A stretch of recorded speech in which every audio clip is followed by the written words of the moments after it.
Nagtanong nga ako sa hardware nitong PPR heating fusion machine. Nasa 2,000 plus. Meron pala dito sa TikTok 500 plus lang. First time ko nga lang gumamit nitong PPR fusion machine na to. Pero pag nakita ko na, kahit isang beses lang, alam ko na kaagad gamitin yan. Kaya lang ingat lang kayo kasi mainit mga bossing. Tsaka dapat eksakto kaagad yung pagkakalagay nyo kasi hindi nyo na pwedeng galawin yan pagka naisalpak nyo na. Ayun o, nagpa-practice pa lang tayo. Bali maglalagay tayo ng posit kasi dun sa isang CR na ginawa natin para magamit na mga bossing. Madali lang naman siya matutunan. Ayan, tingnan nyo. Isasalpak nyo lang siya. Lulutuin nyo lang yung PPR bawat dulo.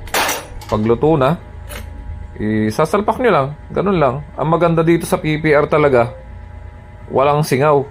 Kahit ibaon mo sa lupa yan ng matagal na panahon, hindi siya sisingaw. Unlike yung mga PVC na na kulay blue. Naku po, pagka yun ang sumingaw nang hindi mo nalalaman, sigurado malaki ang bill na babayaran mo.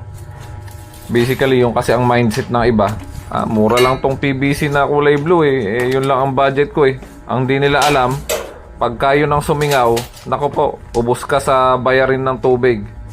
Pero kung nag-PPR ka na lang, sigurado pa.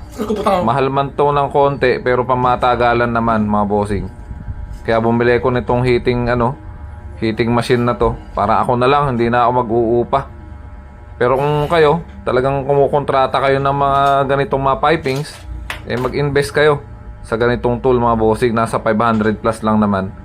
Nasa baba lang po yung link kung gusto nyo rin bumili. Maraming salamat. Ingat.